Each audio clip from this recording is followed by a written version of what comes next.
Assalamualaikum warahmatullahi wabarakatuh. Sampurasun, salam literasi. Perkenalkan, nama saya Virial Askakwina. Saya sekolah di Sekolah Dasar Negeri Sapan 1, Kecamatan Bojong Soang. Hari ini saya akan mempresentasikan tentang review AI. Apa sih itu AI? Nih ya teman-teman, aku beritahu. A-nya adalah alasan, I-nya adalah isi cerita, dan H-nya adalah hikmah. Salah satu cerita yang saya ambil dari buku kumpulan dongeng anak satu ini yaitu Anak yang Berbakti. Penulisnya adalah Teguh Setiawan dan diterbitkan oleh PT Musi Perkasa Utama. Mula-mula di dalam ayat ini ada alasan. Alasan saya mengambil buku ini karena buku ini sangat menarik sekali. Dan bukunya sangat penuh warna. Lalu cerita yang saya ambil membuat saya penasaran. Serta pemerannya yang bernama Tono baik kepada orang tuanya. Isi cerita. Pada zaman dahulu kala, hiduplah anak yang bernama Tono. Ia memiliki ayah yang sangat miskin. Setiap harinya, ia selalu ikut pada ayahnya pergi ke hutan untuk memotong kayu, mengeringkan kayu, dan menjualnya di pasar. Pada suatu hari, ia dan ayahnya pergi ke hutan yang sangat jauh. Belum pernah mereka kunjungi sebelumnya. "Apa kau sudah pernah ke sini, Ton?" tanya ayah Tono. "Belum ya," jawab Tono. Mereka terus berjalan, dan berjalan. Sesampainya di tengah hutan, ayah Tono langsung memotong kayu di satu tempat. Sedangkan Tono memotong kayu di tempat yang lain. Ketika Tono sudah memotong kayu, pasti ia selalu berteriak memanggil ayahnya. "Ayah! Ayah!" teriak Tono. "Ya, ayah di sini," jawab ayah Tono sambil memotong kayu. Menjelang siang hari, ayah Tono merasa haus. Ayah Tono pun ingin sekali keluar dari dalam hutan itu untuk mencari minum. Lalu ayah Tono menancapkan kapak sambil berkata, "Ya, ayah di sini." Setiap kali Tono memanggil ayahnya, kapak tersebut selalu menjawab yang diperintahkan oleh ayah Tono. Karena hari sudah mulai gelap, pikir ayah Tono anaknya telah pulang ke rumah. Tono pun berjalan menghampiri tempat ayah Tono berada. Sedangkan ayahnya sedang terjebak di tengah hutan. Sesampainya Tono di tempat ayahnya berada, ia langsung terkejut karena melihat ayahnya yang sudah tidak ada, tinggal sisa kapaknya saja. Ia berteriak-teriak memanggil ayahnya.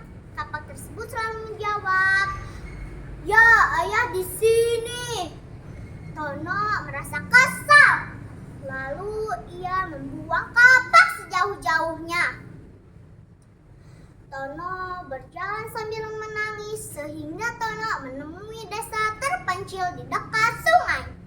Semalam Tono tidur di situ dulu untuk sementara waktu. Keesokan harinya, ia bergegas pergi ke sungai untuk mencuci mukanya. Ketika sudah selesai mencuci muka, ia langsung bermain, membuat 10 ekor patung sapi dari tanah liat. Lalu ia berdoa kepada Allah agar 10 ekor patung sapinya menjadi hidup. Ternyata teman-teman, doa Tono dikabulkan sehingga 10 ekor patung sapinya menjadi hidup seperti sapi biasanya. Tono setiap harinya memeras air susu untuk diminum. Tono sudah mulai beladang, menanam biji jagung lalu disiram pakai air setiap harinya, sehingga biji jagung tersebut menjadi sangat besar. Ternyata teman-teman, cara Tono bertahan hidup dengan memakan jagung yang di ladangnya dan meminum susu sapi.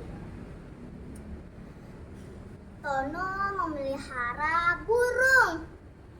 Pada suatu hari, ia mengumpulkan semua burung-burungnya, yaitu burung merpati, burung hut-hut, burung gagak, burung elang, dan yang terakhir burung raja wali. Halo semua sahabat-sahabatku, aku tinggal sendirian, jauh dari keluarga. Apakah kalian bisa membantuku? Tanya Tono kepada burung-burung tersebut. Aku akan berkata, dak, dak, dak, kata burung gagak. Aku akan berkata, hut, hut, hut, kata burung hut-hut. Aku akan bersuara, kata burung raja wali. Lalu Tono bertanya kepada burung merpati. Burung merpati menjawabnya sambil bernyanyi. Jika ayahmu masih hidup dan ada di tempat yang ku tahu, aku akan datang dan membawa kepadamu di dunia selamanya, kata burung merpati. Tono berkata kepada burung merpati, wahai burung merpati, aku akan berserah diri kepada Allah. Beritahu akulah jika kau mengetahui keberadaan ayahku, kata Tono. Burung merpati langsung terbang menuju tempat ayah Tono berada. Kebetulan burung merpati mencari ayah Tono tepat pada hari Jumat. Ayah Tono sedang ada di masjid untuk beribadah sholat Jumat. Ketika ayah Tono sudah selesai sholat Jumat, lalu ia keluar dari dalam pintu masjid. Ia terkejut karena mendengar suara nyanyian burung merpati seperti yang dinyanyikan sebelumnya. Setelah ayah Tono menyadari isian lagu burung merpati tersebut, ia langsung menghampiri burung merpati sambil berkata, wahai burung merpati, bawalah aku ke tempat anakku berada, kata ayah Tono. Baik Bapak, Bapak ikuti saja aku. Aku akan terbang menuju anak Bapak berada, jawab burung merpati. Burung merpati langsung terbang menuju Tono berada. Sesampainya di tempat Tono berada, disitulah Tono dan ayahnya saling bertemu.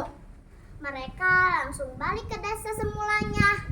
Karena rasa terima kasihnya Tono kepada burung-burung tersebut, ia meninggalkan ladangnya untuk dimakan burung merpati dan burung-burung lainnya. Hikmah yang dapat kita ambil yaitu kita harus menjadi anak yang baik, penurut, dan menjadi anak yang berbakti kepada orang tua. Sekian presentasi dari saya. Maaf bila ada kata-kata yang kurang berkenan di hati kalian. Semoga bermanfaat presentasi saya. Salam literasi.